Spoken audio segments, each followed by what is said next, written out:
chers éminents lecteurs, membres différés, chers condisciples, bonjour. Bonjour.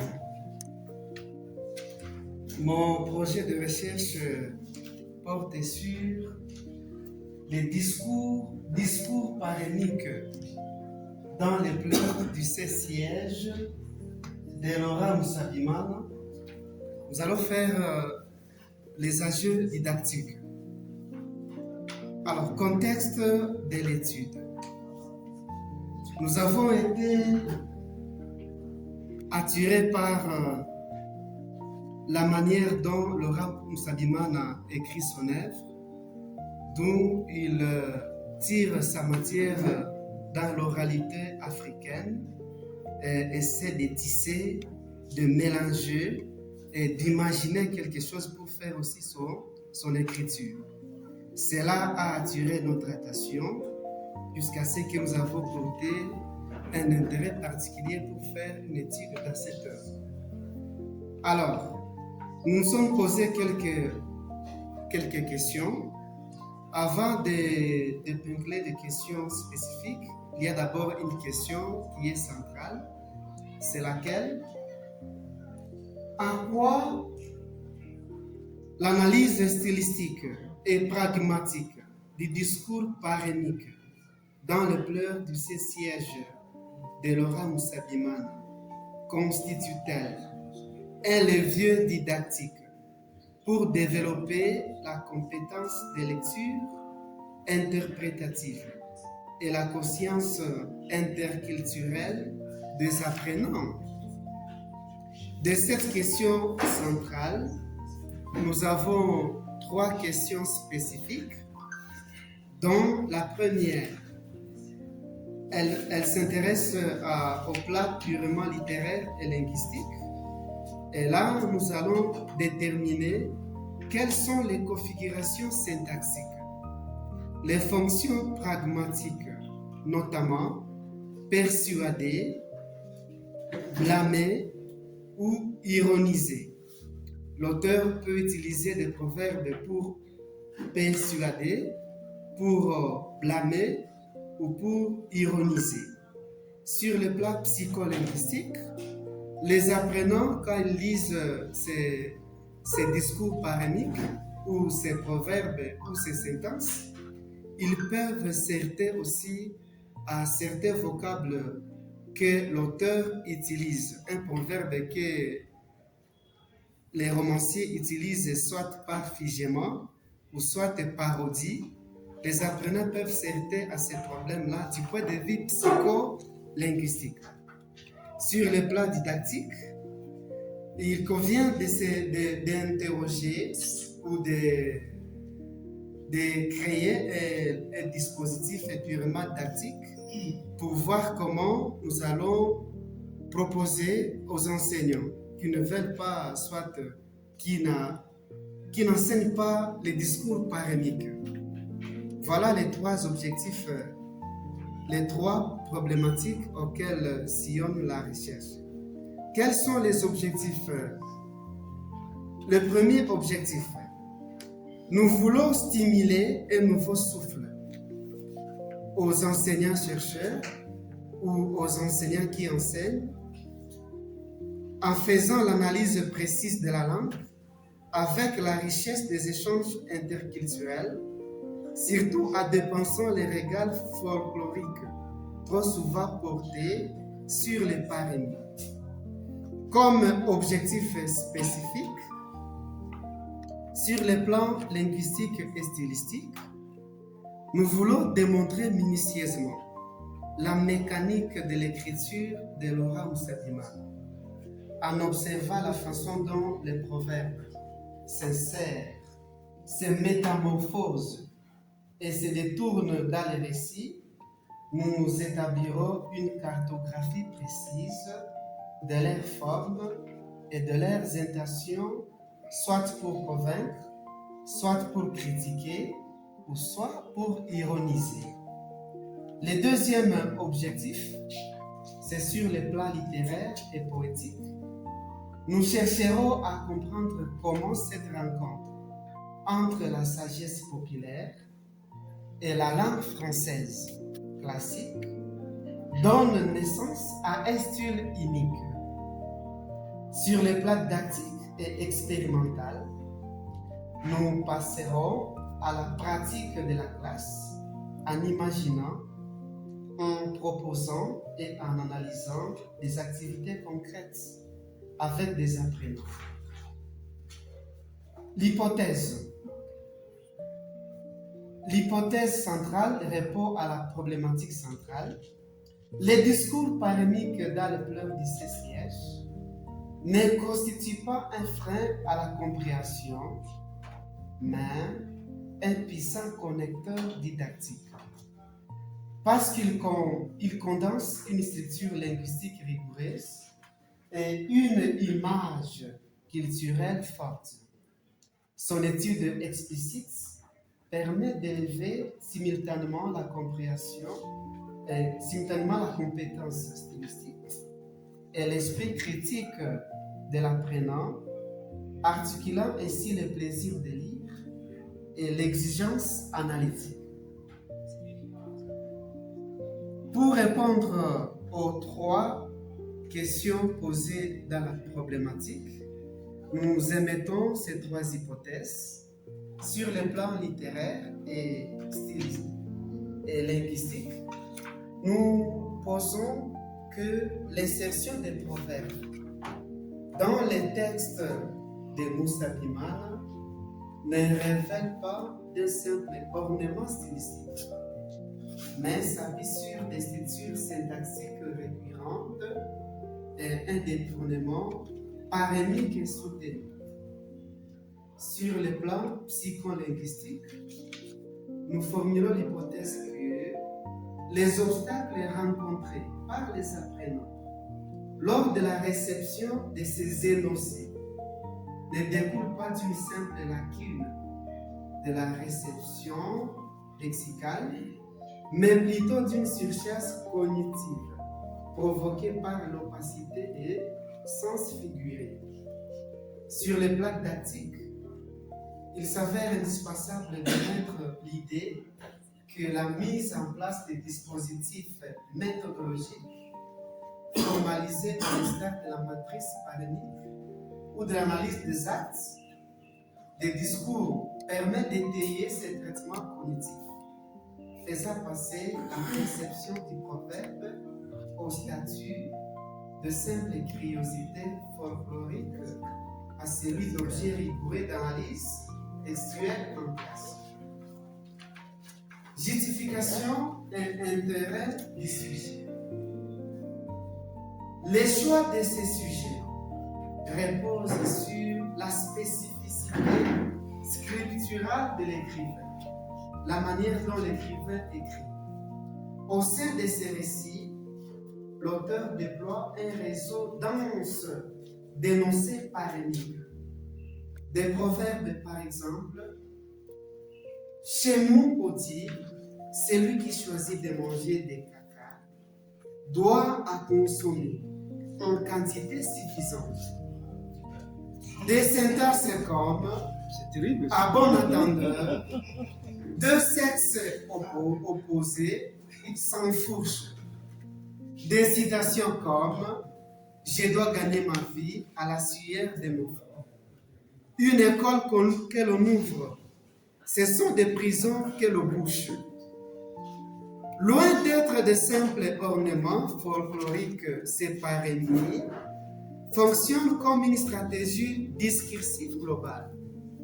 Elle structure l'argumentation des personnages, porte la charge critique de l'œuvre et opère une hybridation profonde entre la syntaxe française et la vision du monde africain.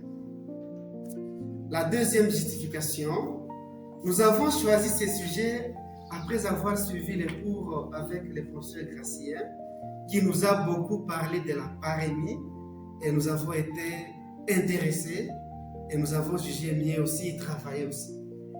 Voilà, je dis et je vous remercie.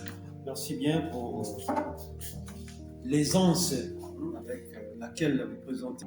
Je passe la parole à l'évaluateur. Merci, professeur Gracien. Merci beaucoup. Monsieur le Président du jury, j'ai lu le travail de Monsieur Évariste Akouliema avec plaisir.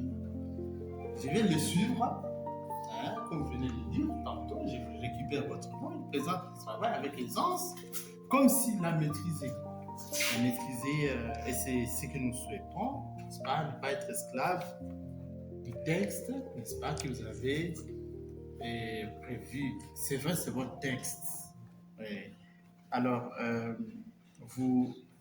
la qualité du travail est présente, et elle est indéniable, surtout au niveau de cette tentative de revaloriser les écrivains de chez nous, n'est-ce pas, ce qu'on appelle les écrivains du terroir. C'est bien comme ça, parce que on a toujours cru que les Victor Hugo, les Ousmane Sembène, Alema Bankou, n'est-ce pas, sont des incollables. Non, nous avons aussi des incollables chez nous. Et c'est rédigé. Oui. Il faut boire à la source. Il faut boire à la source, comme le disait Moudjimé. N'est-ce pas? Et c'est bien comme ça. Alors, les discours récupèrent, n'est-ce pas, plutôt les travaux, les projets récupèrent les discours parémiques, n'est-ce pas, un enjeu incontestable dans la littérature africaine, parce qu'on ne peut pas se passer de la littérature des discours parémiques. On se réfère toujours. C'est un interdiscours qu'on retrouve là-dedans. Maintenant, on a l'habitude d'en faire des sujets de recherche, mais on n'a jamais imaginé comment les didactiser.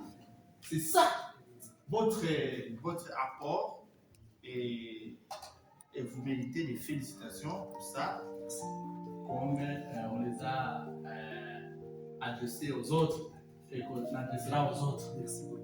N'est-ce pas? C'est ça. C'est ça. Alors, le projet ZELCH mérite donc votre pesant d'or. Alors, pour améliorer, n'est-ce pas, la qualité de ce travail, n'est-ce pas, je voudrais qu'on réformule ensemble la question principale, la question de la problématique, vous y revenir, n'est-ce pas? La question principale et le titre. On conçoit la question principale, n'est-ce pas, en fonction, n'est-ce pas? C'est comme un miroir.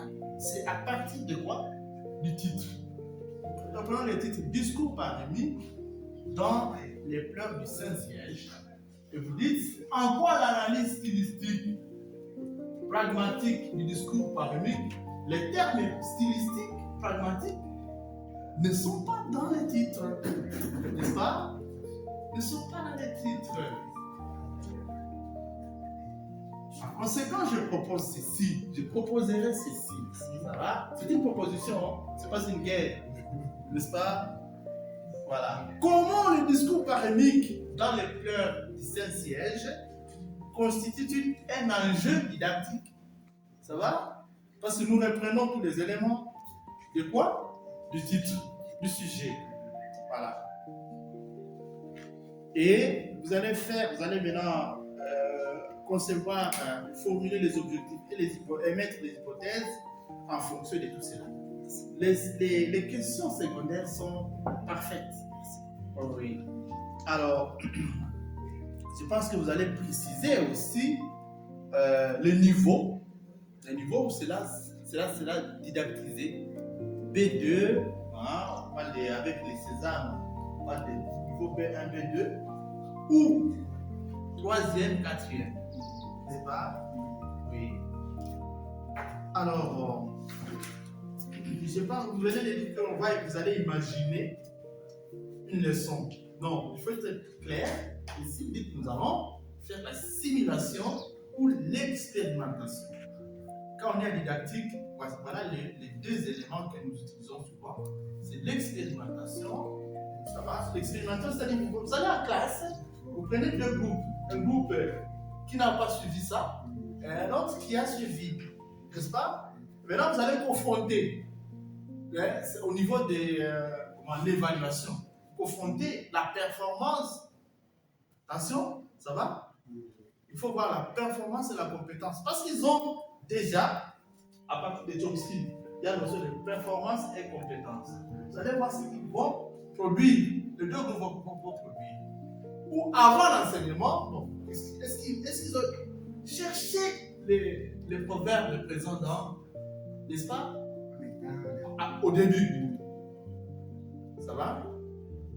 Quelle essence, donner l'essence de ces proverbs en lien avec les textes, bien évidemment. Il faut établir une interview.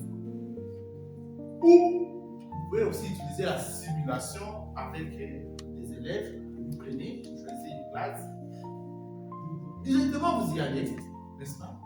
Sans expérimentation. Et vous prenez ce qu'ils ont fait et vous en faites maintenant un didacticien. Ça va? Voilà ce que nous avons toujours en didactique, ce que nous faisons souvent. Alors, je ne comprends pas très bien la simulation. Simulation, c'est-à-dire on limite, vous allez vous imiter. C'est une forme de leçon. Je ne serai pas dans la classe. Vous y serez. Vous y serez. Vous-même, vous allez enseigner. C'est ça. Vous invitez vos collègues. Il y a une amie qui fait sa thèse presque à la fin. Sur deux, comme dit Sebouké. Eux-mêmes, ils ont choisi, ils sont allés en classe. Ils ont enseigné pendant 3 mois. Maintenant, ils récoltaient, maintenant, il y avait des vidéos, on enregistrait, n'est-ce pas? Maintenant, on va critiquer, on compare, et ils ont produit des didactiques. C'est un coup. Ah ouais. Même le doctorant Safari, il a fait ça. Oui. Il faut, voilà, je voulais faire. Souvent, il le faisait chez moi. Voilà. À l'institut, c'est ça, exactement. Donc, déjà, ça, c'est la simulation. Oui, c'est l'expérimentation. L'expérimentation. Non, il a pas fait la simulation et l'expérimentation au même moment. On les sépare au niveau maintenant de l'analyse des données. Alors, référez-vous aux 3 doctorants qui je venais de vous citer, Sebouké, Kombi, Kalibanda et D'accord, c'est ça. Ils vont vous aider, surtout au niveau du dernier chapitre. Et vous pouvez nous inviter, les profs Carvin peuvent venir aussi. Moi aussi, nous allons assister, nous vous prodiguons des conseils. C'est ça. Voilà. Alors, en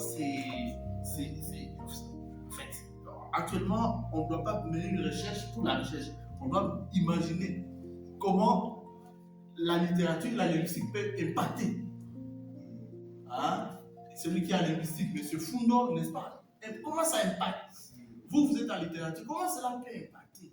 Bon, les analyses, bien évidemment, ça sera des analyses linguistiques et pragmatiques. Mais chez nous, la pragmatique, c'est plus l'énonciation. Ça va, la pragmatique, il faut voir la différence. L'énonciation, ça se limite à celui qui parle.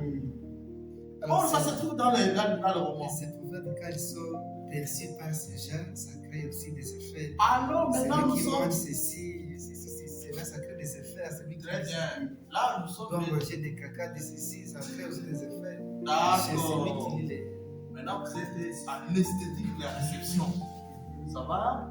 La réception. Comment? C'est ça. Joss, n'est-ce pas? Aïssel et Joss. Ils ont théorisé ça, c'est ce qu'on appelle l'école de Constance, n'est-ce pas? Ils théorisent ça, ils proposent comment analyser, n'est-ce pas, les effets de la langue sur, n'est-ce pas, le public. Vous observez, vous leur posez des questions, vous formulez des consignes claires. Que pensez-vous de ces proverbes? N'est-ce pas? Voilà, alors c'est la pragmatique. Elle est vaste, très vaste. Très vaste. D'accord. Merci, ce ne sont que des orientations. C'est un projet. Je souhaiterais vraiment qu'il aboutisse. Oui. Nous voulons apprendre. Au fait de vous. D'accord, vous allez formuler des pour aller des rapports à partir de ce que nous allons. Oui. Merci.